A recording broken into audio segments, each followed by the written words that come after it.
Après 18 semaines de grève, c'est des maîtres d'éducation physique et sportive plus que jamais déterminés à mener à terme leur combat et qui ont tenu leur troisième point de presse à Mbour après celui de Ziguinchor et de Dakar. Ces enseignants, regroupés dans le syndicat national de l'éducation physique et sportive, sont plus que jamais décidés à amener l'État du Sénégal à corriger une injustice vieille de 24 ans, à savoir le reversement des maîtres d'éducation physique et sportive dans le corps des professeurs de collège d'enseignement moyen général.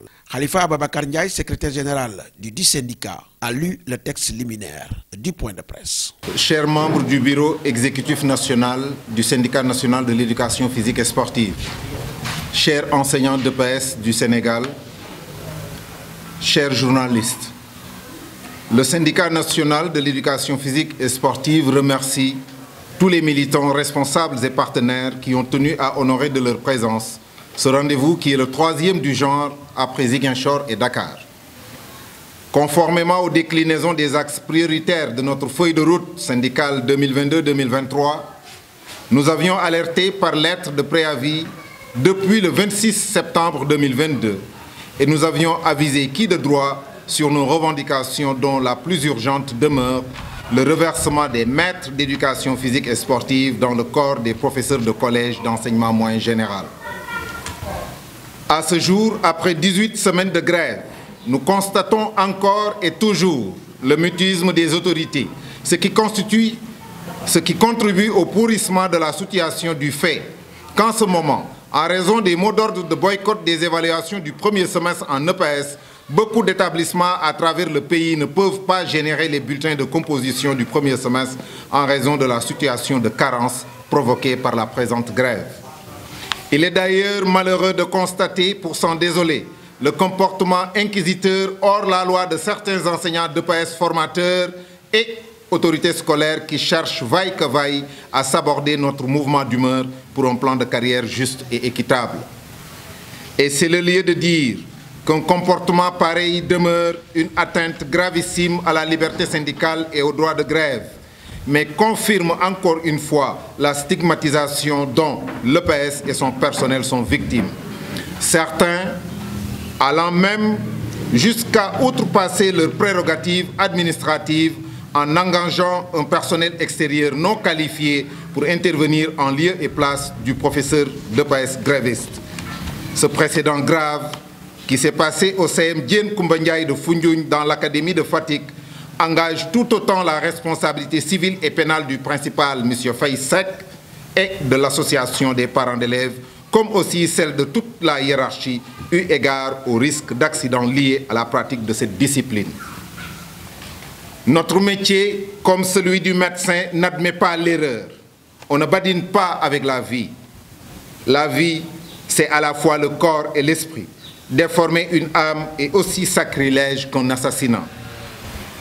Au moment où certaines autorités académiques et ministérielles, comme l'IA de Thiès, celui de Dakar, celui de Ziguinchor et celui de Tambacounda, aussi les services du ministère de l'Éducation montrent une très bonne disposition pour une résolution définitive de cette revendication qui a duré 24 ans, nous sommes au regret de constater, au-delà du mutisme du ministre des Sports et de l'enseignement supérieur, l'attitude spectatrice des autres acteurs du système éducatif, pourtant tous acteurs et signataires des différents protocoles d'accords syndicaux qui nous avaient attribué la teneur de notre revendication dont la substance a été déviée au profit d'une tierce catégorie d'enseignants d'EPS au détriment de ceux dont la revendication était faite.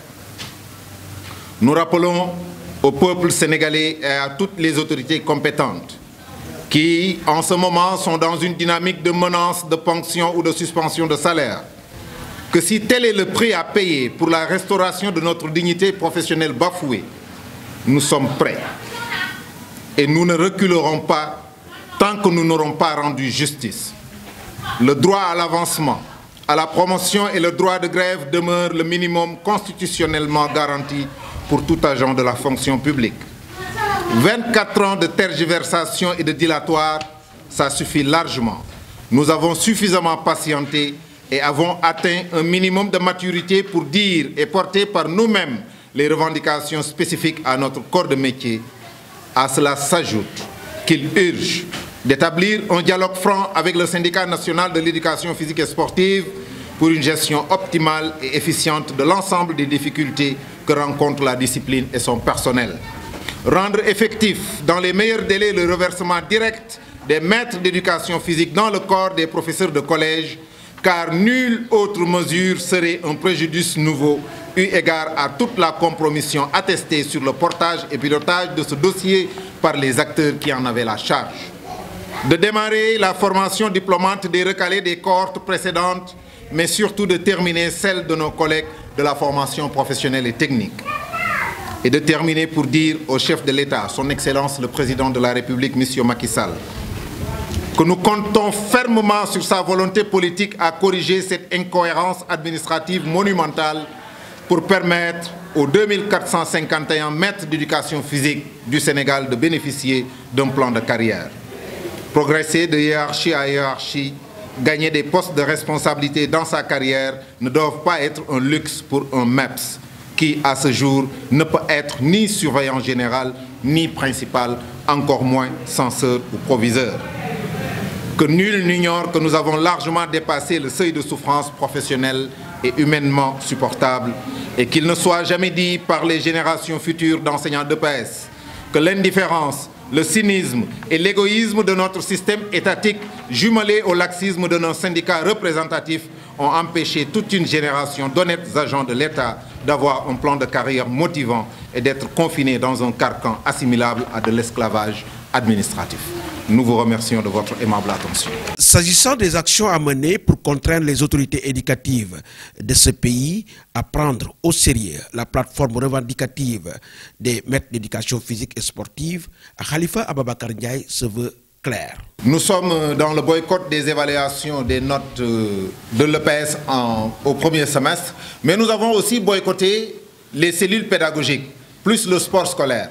Si tant est que maintenant les autorités continuer à faire la sourde oreille, mais nous passerons à une vitesse supérieure. Nous irons vers un boycott définitif de tout ce qui est sport scolaire, tout ce qui est cellule pédagogique, et nous n'allons même pas évaluer nos enfants pour le second semestre, encore moins pour le premier semestre. Et ne parlons pas maintenant des évaluations certificatives. Nous ne voulons pas valoir le BFM, encore moins le baccalauréat en EPS. Qu'il soit bien clair que nous ne transigirons pas sur cette posture. Nous avons droit à l'avancement, nous avons droit à une promotion au même titre que tous nos collègues enseignants de la formation qui sont dans le secteur de l'éducation et de la formation.